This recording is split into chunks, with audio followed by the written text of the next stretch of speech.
40 దాటిన తర్వాత బ్లీడింగ్ ఎక్కువగా అవుతుందా? Heavy bleeding after 40. మనలో కామన్ గా ఒక మిత్ ఉంటుంది ఏంటంటే 40 అయిన తర్వాత చాలా మంది అనుకుంటారు బ్లీడింగ్ అయ్యి ఆగిపోతుంది అని. ఇది మిత్ మాత్రమే, దీంట్లో ఫ్యాక్ట్ అయితే ఏమాత్రం లేదు. అయితే హెవీ బ్లీడింగ్ అంటే ఏంటి అసలు? 1 hour ఒకసారి 2 hours ఒకసారి ప్యాడ్ చేంజ్ చేసుకోవాల్సి వస్తుంది. లేదంటే క్లాట్స్ లాగా అవ్వడం, ముద్దలు ముద్దలుగా బ్లీడింగ్ అవ్వడము, తర్వాత చాలా నీరసంగా అనిపించడము, ఇవన్నీ కూడా నార్మల్ గా మనకి 7 days అవుతే ఎక్కువ డ్యూరేషన్, కొంతమందికి 10 రోజులు అవ్వచ్చు, 15 రోజులు అవ్వచ్చు, ఇలా ఎక్కువ రోజులు అవ్వడం, ఎక్కువ బ్లీడింగ్ అవ్వడం కూడా హెవీ బ్లీడింగ్ కిందకి వస్తుంది.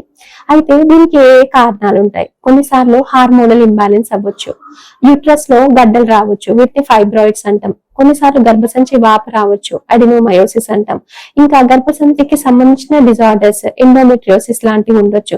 కొన్నిసార్లు గర్భసంచి లోపల పొర మందంగా ఉండొచ్చు.